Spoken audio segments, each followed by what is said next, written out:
29 ndio soma mstari wa 28 ndio mpaka mstari wake wa 39.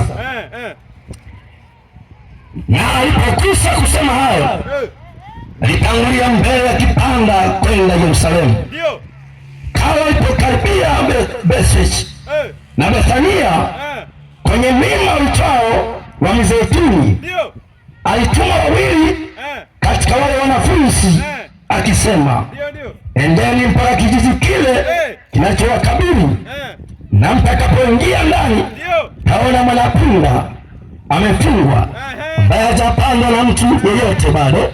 Mfungueni mkamlete hapa, na kama mtu akiwauliza mbona mnamfungua, semeni hivi, Bwana anamhitaji. Na wale waliotumwa wakaenda wakaona kama alivyowaambia, na walipokuwa wakimfungua mwanapunda, wenyewe waliwaambia, mbona mnamfungua mwanapunda? Wakasema, Bwana ana haja naye. Wakampeleka kwa Yesu, wakatandika nguo zao juu ya mwanapunda, wakampandisha Yesu. Na alipokuwa akienda, walitandaza nguo zao njiani.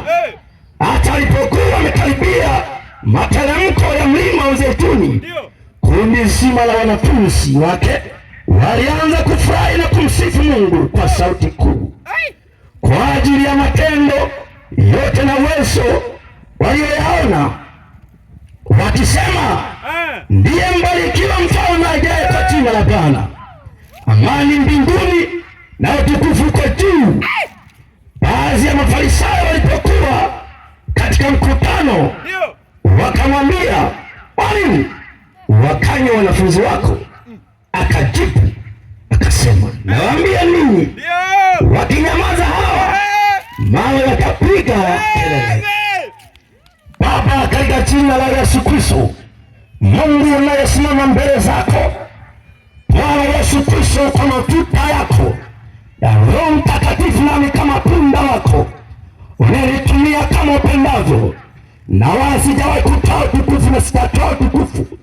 Nasimama mbele zako jioni ya leo mbele ya kundi, lakini sio hii kuna anayesikia sauti hii, katika jina la Yesu Kristo ali hai, uliyewatuma wawili kila ulikotaka kwenda ukaenda wao, na hiyo uliwapa mamlaka kwa jina la Yesu Kristo.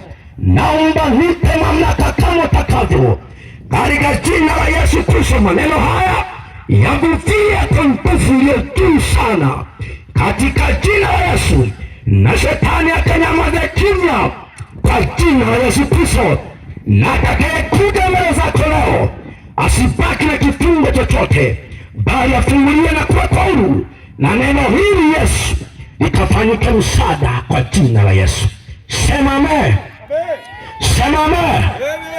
Siku ya kwanza Bwana alianza na ujumbe kwa habari ya kutangua mashauri ya uongo. Nadhani usikia. Na siku ya pili ukauliza swali, mwanadamu uko wapi? Na siku ya tatu baada ukakumbushwa ya kwamba Yesu ndiye njia, kweli na uzima. Mtu haji kwa Baba isipokuwa kwa njia yake. Lakini Yesu Kristo akaendelea kuzungumza tena ya kwamba nafsi yako itakuwa na usalama gani wakati wa hukumu ya mwisho ujao.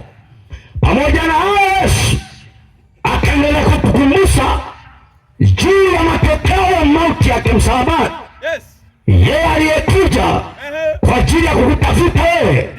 Tupo tunahubiri Injili kwa sababu kazi ya msalaba. Bila kazi ya msalaba hapana Injili.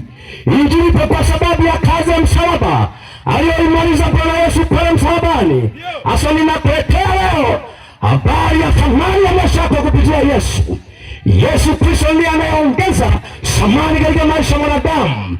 Nimesoma katika kitabu cha Luka mtakatifu ya sura ya 19. Luka ni mmoja ya watu maarufu sana wa zamani ambao waliwahi kuishi na wakamtumikia Mungu sawa sawa na mapenzi yake. Luka alikuwa ni daktari, na mwandishi huyu ambaye anaitwa Luka alikuwa ni msomi sana. Maana yake Injili aliyoandika ilikuwa ni Injili iliyofanywa utafiti, ilikuwa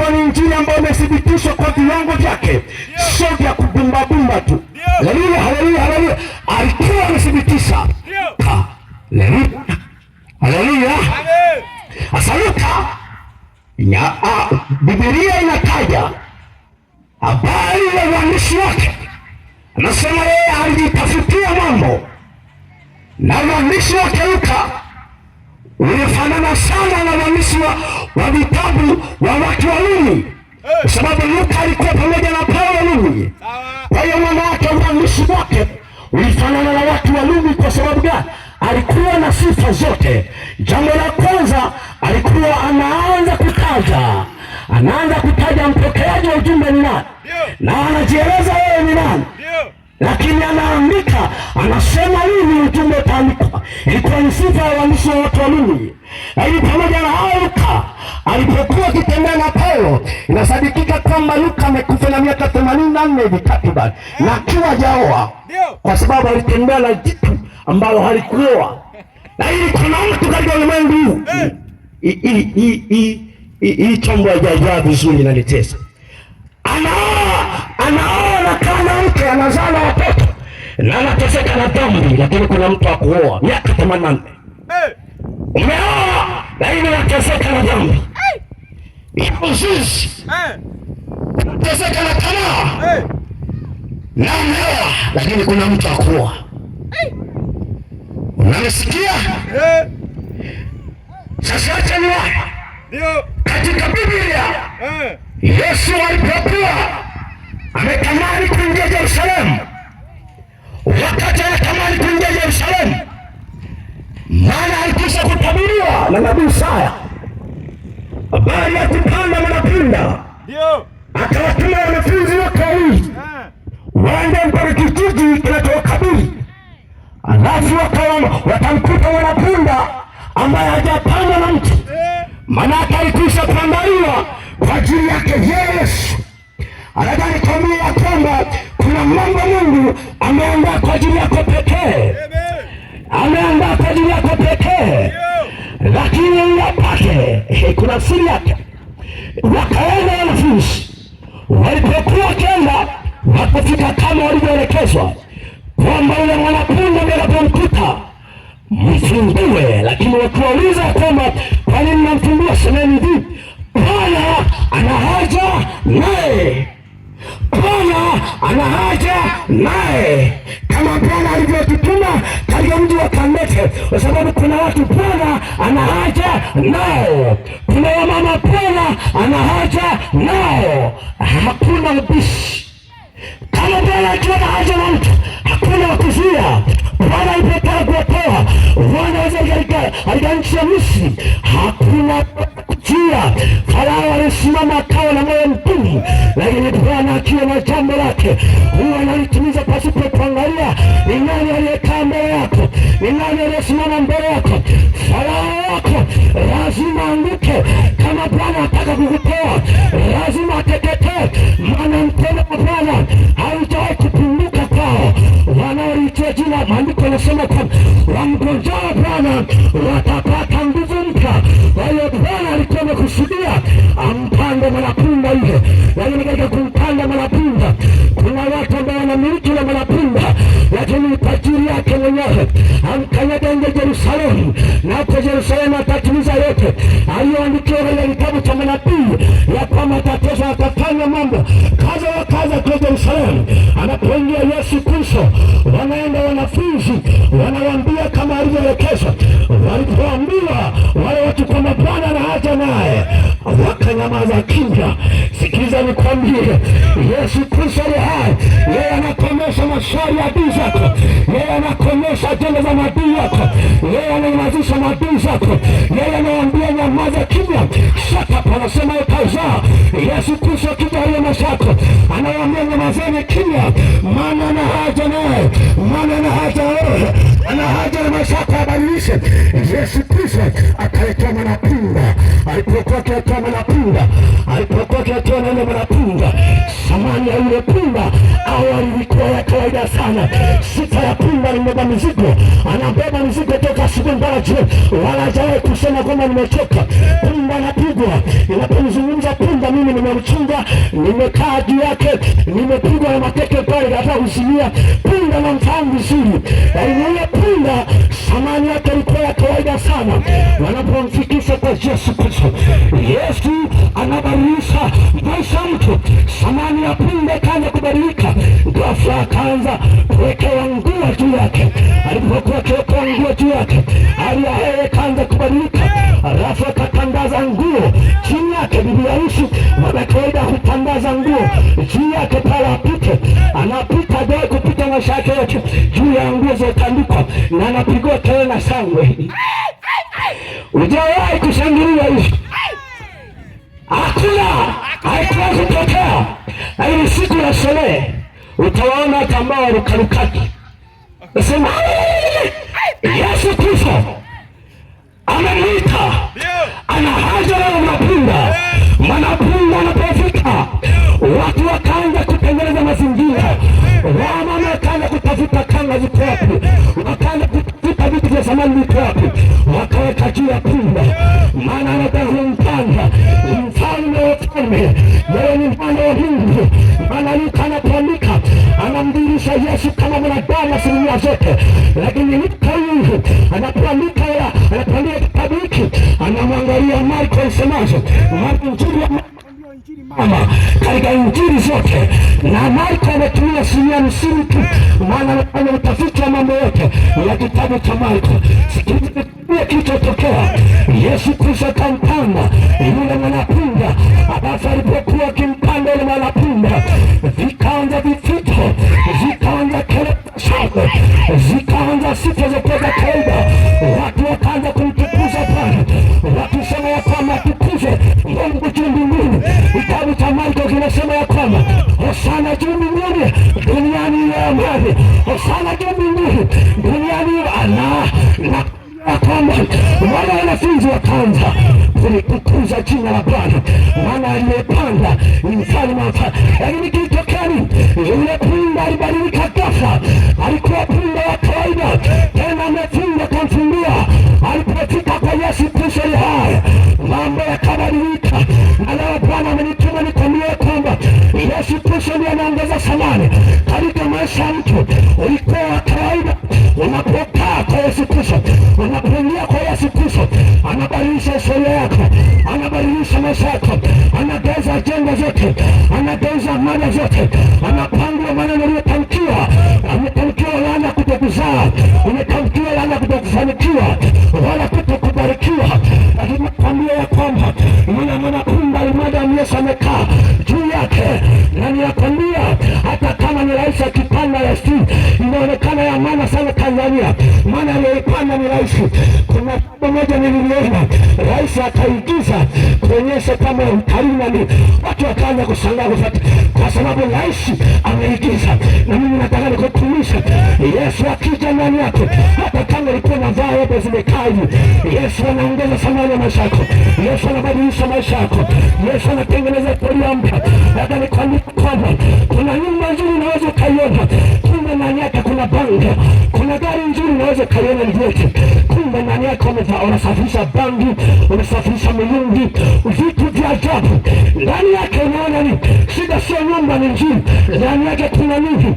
Yesu Kristo hai, yeye anakuzungushia ulinzi, thamani yako inaonekana, alafu inachipukia kutoka ndani na nje ndipo inatokea. Alafu anaanza kutangaza kwamba umebarikiwa wewe, utazaa wewe, utakwenda kuna kule, utaona utukufu wa Bwana. Nimekubariki wewe na utaona neema ya Bwana. Nataka nikukumbushe ya kwamba Yesu Kristo anavyotalia hai, yeye alipozaliwa katika kawaida wanadamu, Yesu akaja akafanyika mwili, na anapofanyika mwili, sikiliza nikukumbushe, nyumba zote zilikuwa zimejaa wageni, wakasema gesi zimejaa wageni. Nataka nikwambia kwamba Yesu Kristo kila alikuwa analifanya ilikuwa na maana gani ya dunia. Haiwezekani rais akakosa mahali pa kukaa, akakosa mahali pa kulala, wakasema pamejaa. Akasema haina shida, katika pango katika hili holi ya kulishia ng'ombe litakuwa na samani kutokea leo, holi ya kulishia ng'ombe. Yesu akatokea pale, aliyekusudiwa na Mungu, yatimiza yote aliandikiwa, akatokea kutoka za holi. Alafu akaanza maisha ya kawaida, yule mtu akuwa kawaida, akawa na hekima siokuwa ya kawaida. Yesu akafanyika wa kawaida kwao, ndipo wakaanza kushangaa hekima aliyokuwepo nayo. Alafu kabla hajafikisha miaka miwili, anazaniwa kuwa kabla ya kufikisha miaka ya miwili, Herode akapitia habari zake. Kitabu cha Mathayo kinasema habari ya mamajusi walipoiona nyota yake upande wa mashariki, na mamajusi sio kwamba walikuwa wameokoka, lakini nadhani kuambia kwamba Herode alipoambiwa mambo haya akaanza kushtuka na kukumbusha jambo moja la ajabu. Mtoto wa miaka miwili anamtisha rais, ili haijawahi kutokea. Mtoto hajazidi miaka miwili anaanza kutikisa dunia, anaanza kutikisa ulimwengu, na Herode akashangaa akasema ni ajabu, ni mtu wa ajabu namna hii hajawahi kutokea. Hebu niwaulize makuhani wanasemaje? Wakafungua gombo la chuo, wakaambia haya ndio yaliandikwa ya kwamba atatokea ajabu namna hii, atakuwa hivi na hivi, anaitwa mfalme wa Wayahudi. Alafu Herode ni mfalme wa Wayahudi wakati huo. Akajiuliza, kuna mfalme wa aina gani tena? Mbona niko hapa? Yesu Kristo aliye hai, yeye aliyekusudia katika maisha yako, akiwa na haja na wewe, ameianza safari. Herode aweza akamzuia, akaponya mtego wa Herode, akavuka mtego wa Herode, alafu akaingia akateremkia. Inasema ya kwamba alipokuwa anajiandaa akaingia siku 40 kuandaa mambo. Na kama Yohana Mbatizaji alipokuwa amezaliwa, maandiko yanasema atakuwa na kuongezeka, kakaa majangwani mpaka siku ya kutokea kwake. Kwanza, haleluya, na Yesu akaanza kujitengeneza. Anapotokea akaingia Galilaya, anapoingia Galilaya akaanza kushangaa, mambo yakaanza kubadilika, miujiza ikaanza kutokea. Wakauliza Yesu mwana wa Salemala, mambo yamegeuka. Akaingia Kapernaum, anapoingia Kapernaum wakashangaa tena, mambo yanageuka. Na Yesu Kristo akiwa Galilaya anaingia kizame tu, wanamshangaa na penya, analeta maji tu. Sikiliza, yeye ni mkemia mkuu, alafu akageuza yale maji, hahitaji kuweka kemikali zingine. Yesu Kristo ninatekeleza yote na mpenda, alafu akatengeneza divai iliyo njema ambayo wao walikuwa na vifaa, hahitaji kiungo gani kimehitajika. Yeye ana viungo vyote ndani yako wewe, hahitaji kumwekelea nini. Yeye akiingia ninatekeleza yote, utapenya mitego yote. Waliokutegea, wanaotaka kukua watapigwa, maana mfalme ameingia ambaye ni yote katika yote. Yesu Kristo akawashangaza, lakini mama yake alimwambia, mtakayasikia tendeni kama anavyowaambia. Yesu Kristo ni hai ambaye anakuja katika maisha ya mtu na jioni ya leo. Bwana amenipa neema nikwambie, samani ya maisha yako iliyopotea, samani ya maisha yako iliyoharibika, samani ya mtu haiwezi kupatikana pasipo Yesu Kristo. Hapo ulimwenguni unaishi, lakini hujui maisha yako kuwa yana samani gani mbele ya wanadamu. Wanadamu unaoona leo hawawezi wakaona samani yako. Ndio maana siku ya msiba wanaweza katoa milioni 20, wanaweza katoa bilioni 80, lakini hawajawahi kutoa kamia.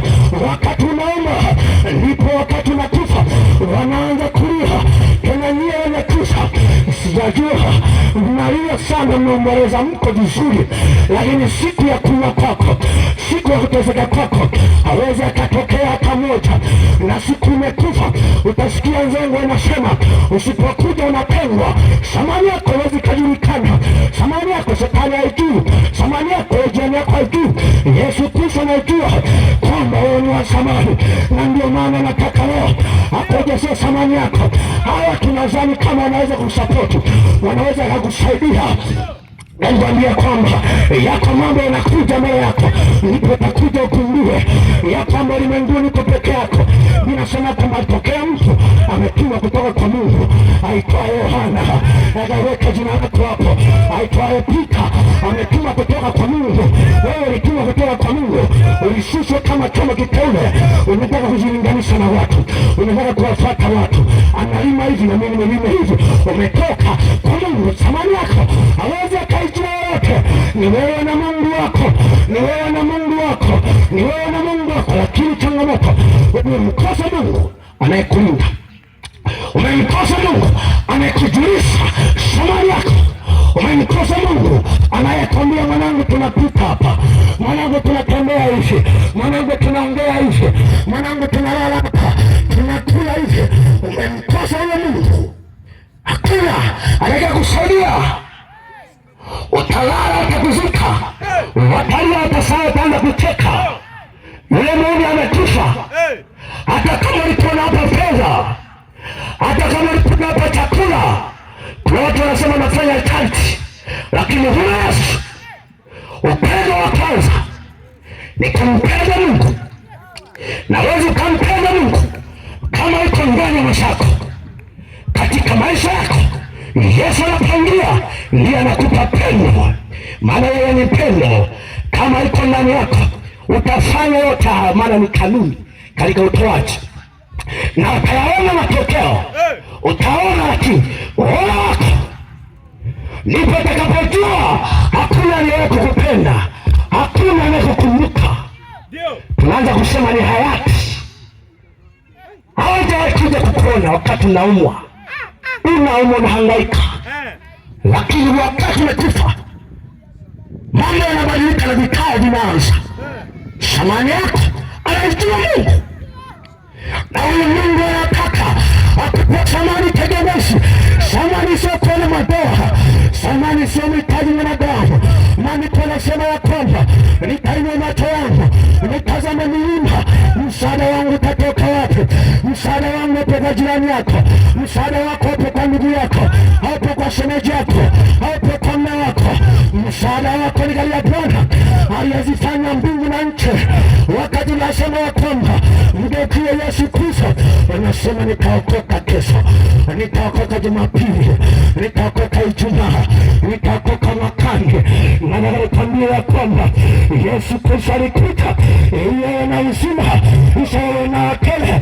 Kusudi la Shetani ni kuharibu maisha yako. Yohana 10:10, nije ajili ya ibe, achinje, haribu, akuteketeze, akuangushe. Ndiyo kusudi la Shetani. Hajawahi kumpenda mtu, na upenda usemi moja ya kwamba uchungu wa mwana aujuaye Baba. Hajawahi kukupenda huyo Shetani, hajawahi kukupenda huyo kaba. Uzinzi hajawahi kukupenda, dhambi unazozitumikia hakuna malipo yoyote. Wakati wote unakuja utakufa pasipo kumbukumbu lako. Mungu kanazotuma tuhubiri Injili kwa sababu ya upendo wake. Yeye ndiye aliyekuzaa, ndio maana nakutafuta, maana umepotea. Samani yako nashuka, sio viwango ulivyokusudia. Adamu alipotenda dhambi, jambo la kwanza lilotokea ni aibu. Dhambi ni aibu. Uko umevaa mavazi, uko unajilinda sana, wengine wanavaa sketi fupi, anataka upepo kicha alinde, maana ni aibu. Analinda aibu. Dhambi ni aibu. Jambo la tokea maisha ya mtu, dhambi inapokuja ndani ya maisha yako, anaanza kuona aibu. Hata kama amelala gesi, anaona aibu. Anapoingia na yule mwanamke, anaangalia huku na huku, maana ni aibu. Anapolala miskini, anayetenda dhambi, anaangalia huku na huku, maana ni aibu. Aibu. Dhambi ni aibu. Dhambi ni aibu, inakaribisha. Dhambi ni aibu. Na samani yako naiondoa mwenyewe, lakini Mungu anakupenda. Upendo wake kwake, anataka ile samani iliyopotea Edeni ikaondoka.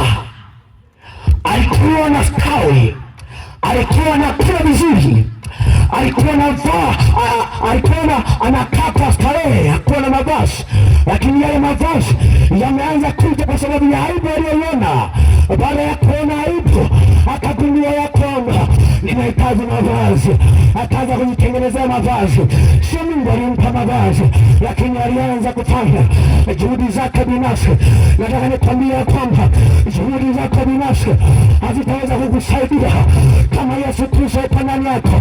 Kuna watu wanafanya kazi, kuna watu wanaenda huko na kule, ni kweli wana mali, ni kweli wana vitu, lakini na mtu aliyeokoka anasema mbona hao nao japokuwa hawajaokoka wana vitu. Hata nikwambia kwamba sisi ni sio ulimwengu huu, tumepewa vitu vya thamani sana. Jambo la kwanza tumepewa Yesu Kristo yuko ndani ya maisha yetu. Hao watu watoka sala, hao watu waende huko na kule, lakini thamani ya maisha haipo. Wanakwenda kwa maisha muda, nayo maisha mtakumbukumbu lake inapotea karibuni, na wala itakumbuka tena. Nataka nikukumbushe nikumbushe kwamba hatuwezi kujifananisha, maana Yesu Kristo na mfano unaoelezeka kawaida. Yesu anapokuja ndani ya mtu anapandisha viwango.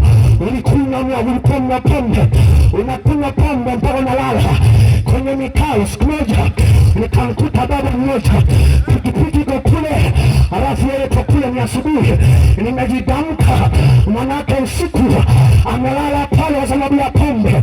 Aibu zambi hiyo inapunguza heshima yako katika jamii. Wanaanza kukuona ile baba fulani leo amezimua, anakuja njia yote ni kelele, alafu njia yote ni yako. Nataka nikwambia kwamba heshima yako inaondoka. Sio ile waliyekusudiwa na Mungu. Wewe sio mlevi kwa asili yako, lakini hao unakimbilia mbele yako. Bwana Yesu asifiwe. Nataka nikwambia kwamba safari tulio nayo, shetani wanakaa mbele ya maisha yako, ya hatima yako. Anapokaa mbele yako, inahitajika Mungu hapo ndani yako. Yeye anapokuja, yeye ni nuru, anamulika mbele yako ya kwamba kuna adui, alafu yeye ni moto. Yeye anateketeza mapande ya adui mbele yako. Aliyesimama mbele yako hatakaa pale, maana Yesu Kristo anapoingia ndani yako, anaingia na utisho, anaingia na mamlaka. Na ile mamlaka inapokuja inamsukuma adui, anakaa pembeni. Na nikuulize swali moja, unaelewa ni kwa nini tena dhambi? Nataka nikukumbushe kwamba basi hawezi kutenda dhambi, maana imetoka kwa Mungu. Lakini kwa nini tena dhambi? Hata unapokuwa na zige, kuna maswali yanatokea ya kwamba hiki ni kibaya, lakini hawezi ukawa na nguvu ya kutunga. Kwa sababu gani? Hauna uwezo wa kumwapisha shetani, hauna uwezo wa kushinda dhambi. Kwa nini? Kwa ni kupokea amri zidi ya shetani. Unapokea mamlaka ya kumwapisha shetani, unapokea mamlaka ya kumwambia shetani na kuwapisha kwa jina la Yesu Kristo. Kwa nini? Ni kupokea uwezo wa kushinda dhambi. Dhambi inapoteza ni kwa sababu hauna uwezo wa kushinda. Uwezo wa kushinda unakuja kwa Yesu Kristo akiingia ndani maisha yake. Mtu yule anayetamani, na Yesu anasema ya kwamba njooni kwangu ninyi nyote msumbukao na wenye kulemewa na mizigo, nami nitawapumzisha. Jitieni nira yangu, mjifunze kwangu, kwa kuwa nira yangu ni laini na mzigo wangu ni mwepesi. Yesu anaita kwa huruma. Kwa nini anatafuta Yesu? Na anauliza kwa huruma hivyo, maana yeye ni wake. Anaangalia damu aliyokufanya, akachukua udongo, akaanza kumshuka yule mama pale, akawa mtu hai. Tena ni mweusi mweupe. Wewe uko kwa mfano wa Mungu. Hata mambo ya ajabu naleta hapa. Mimi niko hivi nilivyotokea. Mungu akaamua anishushe mkoa fulani, nikashuka. Akaamua akushushe Kanete, ukashuka. Umetoka kwa Mungu. Lakini nikaanza mambo ya ajabu. Mimi sio mweusi mimi. Cha mambo yako sio. Umetoka kwa Mungu. Mungu akiwa anataka kusudi yake litendeke, kwa mali kusudi nawe tamani, inahitaji mtu mweusi, fupi mfupi kama Zakayo, ili ajaribu na kupanda mkuu. Kusudi hilo tafute mtu mrefu ili achukue vya juu na vya chini, mfupi achukue vya chini tu. Haleluya! Na yuko kwa mfano Mungu hapo. Haleluya! Lakini samani yako ghafla ikakamatwa na adui, akakamata akaishusha viwango vya chini. Kile unajaribu kuifanya ajabu, alina matokeo.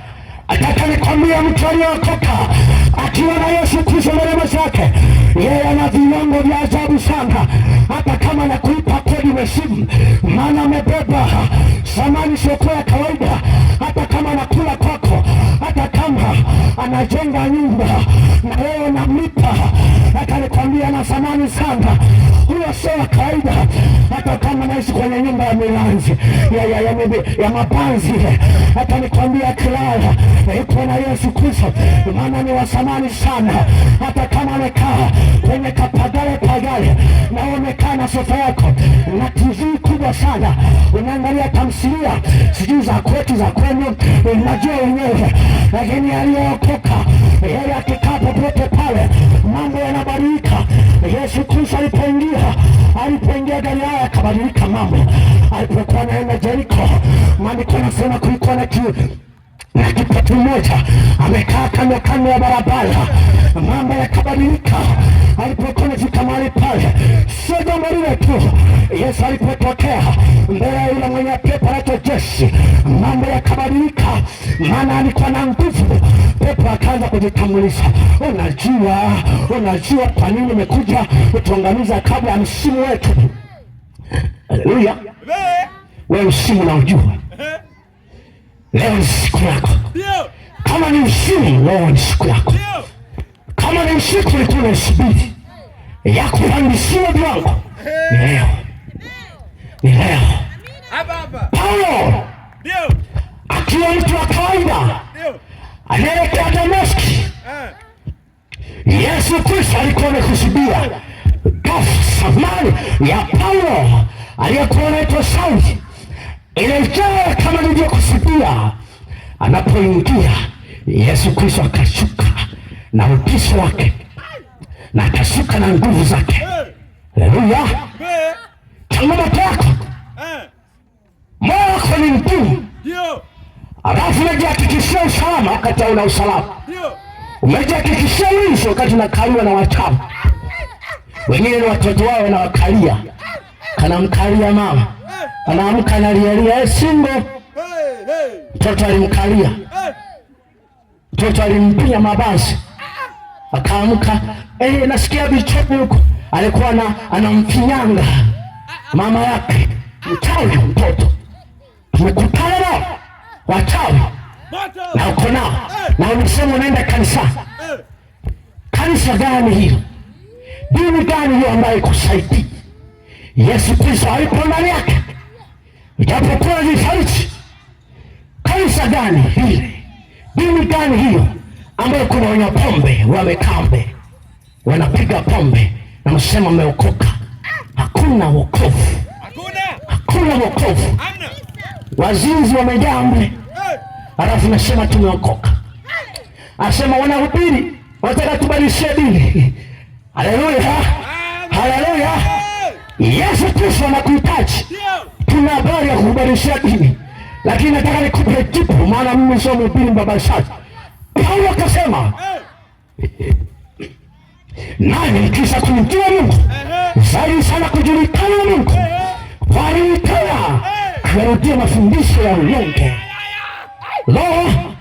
Halo, nakupa majibu, usibumbebumbe, maana injili iko hai na yeye ni moto nao. Maandiko yanasema mtaifahamu kweli, nayo kweli itawaweka huru. Na Yesu akasema ni huru kweli kweli, maana pepo ndani yako. Anaanza kutoa kimoja baada ya kingine.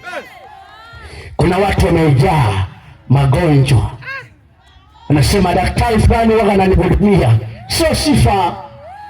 Daktari fulani wananihudumia, ni sifa hiyo? Nikipiga simu moja daktari ananisaidia, wewe thamani yako haipo. Mungu hajakuumba ume, hajakufanya ume. Na umekaa nani unasikia injili? Hata kama umekuja hapa, nataka nikwambie, wewe sio wa kuumwa, wewe sio wa kuteseka na magonjwa. Mtu mmoja amekaa miguu yake inawaka moto kila muda, na amekaa tu anajifariji, kumekucha na makucha yake, kumekucha na makucha yake yatakuchana chana. Yes, samani yako haiwezi kuja. Unamhitaji Yesu apandishe samani yako. Unamhitaji Yesu akupe viwango. Mengine umetengenezwa na mapepo, ukatupiwa kansa ikaja alafu kaanza kusema ni ugonjwa wangu tu, kisikaitatenza kapewa. maana haona Yesu anaweza kukukinga. Yesu Kristo akiwepo ndani yako anakuwa nguzo, anakuwa nguzo. Yanapokuja magonjwa na panchi, anaweka ngao pale. Yanapokuja mapepo yanapiga, maana Yesu ni ngao na kikao. Haleluya! Lakini samani yako wamekalia wachawi, nao wanatembea wanakula na nyama, wameweka mtego. Ukikunasa unaingia, halafu hakuna kukusaidia. Utaenda hospitali, hakuna jibu. Utaenda kwa waganga, watakula mali zako, na senti ya mwisho watakula. Utaenda kwa mitume na manabii wanaitwa, watakupa mafuta, watakupa na nasi, sijui ya uogaji, utajua mwenyewe. Watakupa vyote. Nikapita Mbeya, kuna kituo cha maji. Alafu nilipokuwa napita nikaona wamama wanaingia na kutoka. Wamama mna shida gani? Wamama sikuona mbaba. Wamama wanaingia na kutoka, wanachukua chupa za maji. Yesu Kristo pekee anajitosheleza. Haleluya, haleluya. Hata kama wewe ni mchawi, uchawi wako mpaka uzunguke upinde ufanye ni mganga, halafu na vitu vyote, kuna pembe tu pale, kuna ngozi, vyote vimekufa. Anaweka pale, anaanza kupuliza, halafu anaanza kutisha, mara manyoya, mara vyote vimekufa, hakuna kizima hata kimoja. Lakini sisi tuliokoka tumepewa samani na Yesu Kristo. Sisi hatuhitaji kuchukua kitu. Ninasimama kwa jina la Yesu Kristo, naanza kuomba hapo ulipo. Hata kama uko Dar es Salaam, mimi silaha zangu zinaweza katika Mungu hata kuangusha ngome. Mimi ninakaa kwenye kona, ninaanza kusema Yesu nakupenda.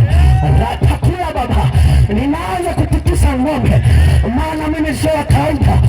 Wewe mpaka uweke ngozi, uimbe, fanyaje, lakini mimi ni kuomba kwa jina la Yesu.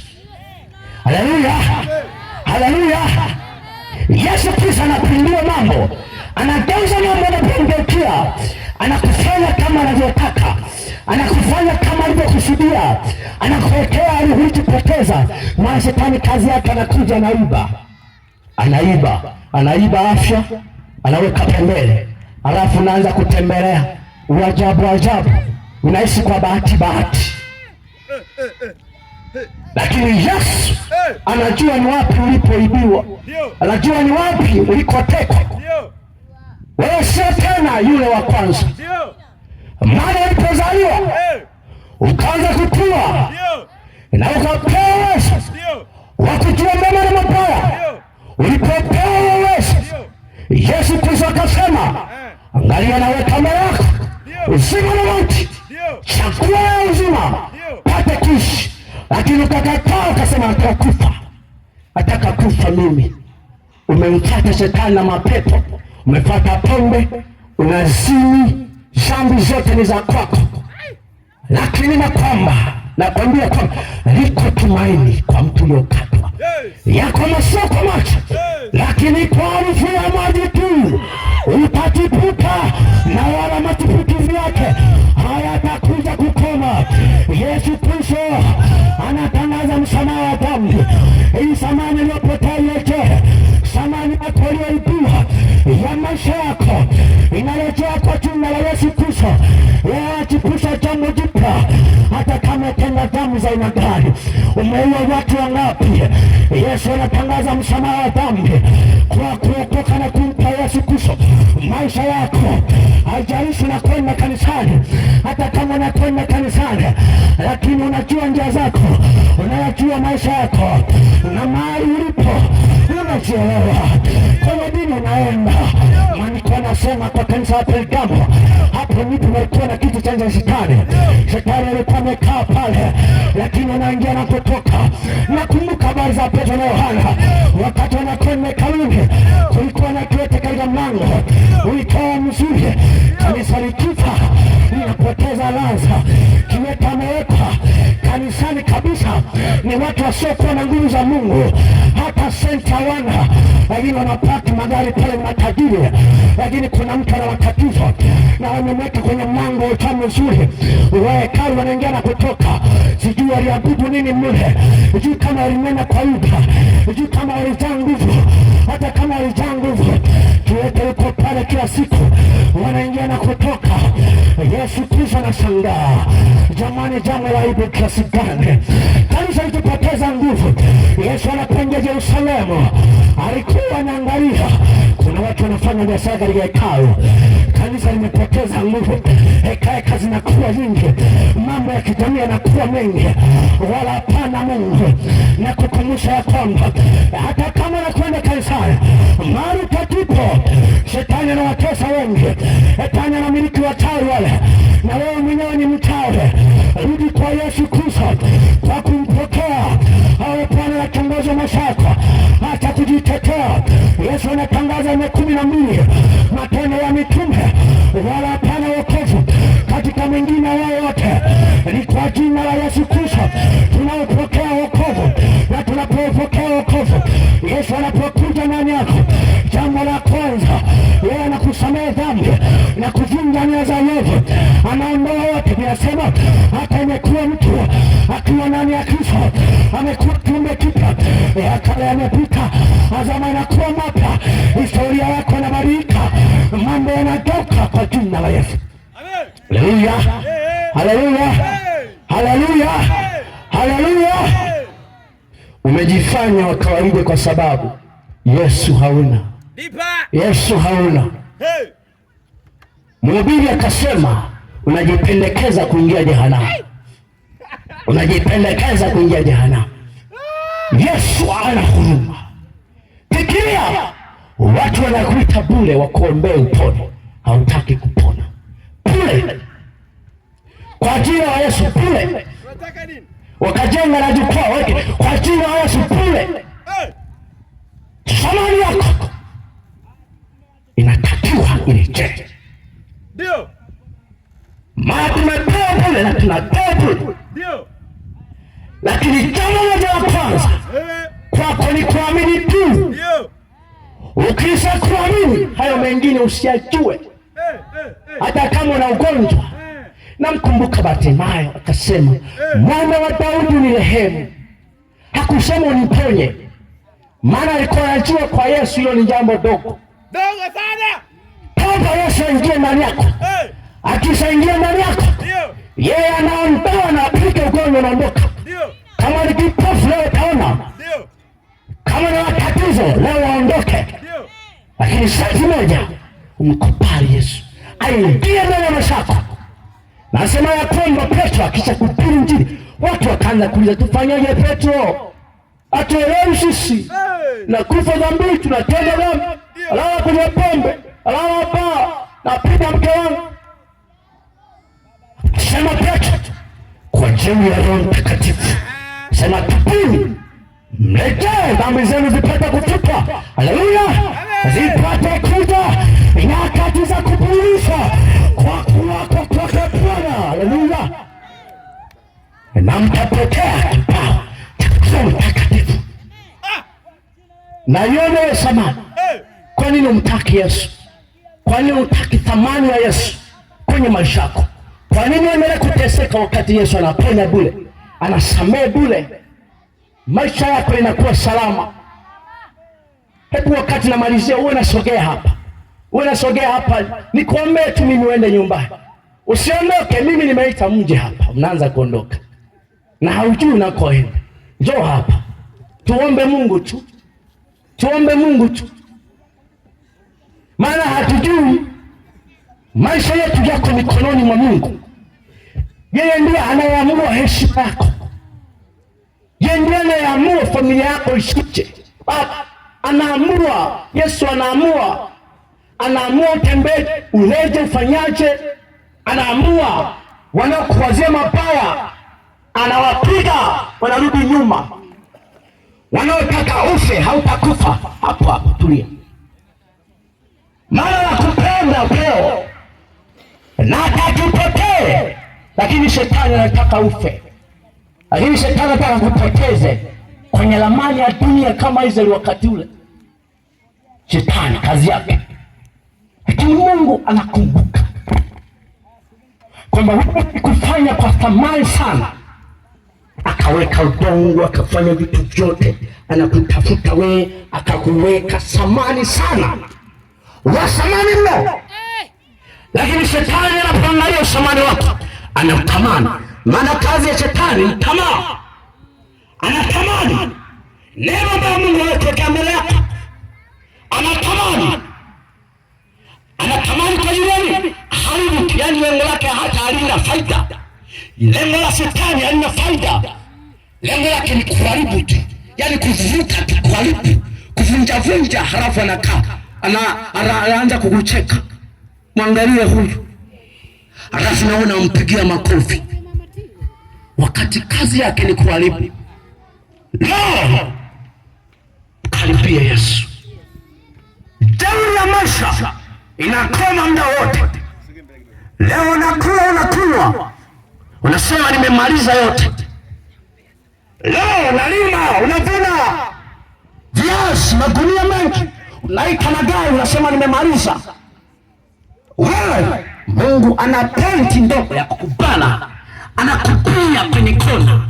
Hata kama ulikuwa mnene kiasi gani, unaanza ukaita hata katoto kadogo, njoo nisaidie, katoto kadogo. Jeuri yako mwanadamu inapimwa mara moja na Yesu. Jeuri yako anakamata mara moja. Unalala, unaanza kusema Bwana alitoa, ametoa. Kweli Bwana alitoa, lakini umejitoa mwenyewe. Lakini Yesu Kristo anakupenda leo.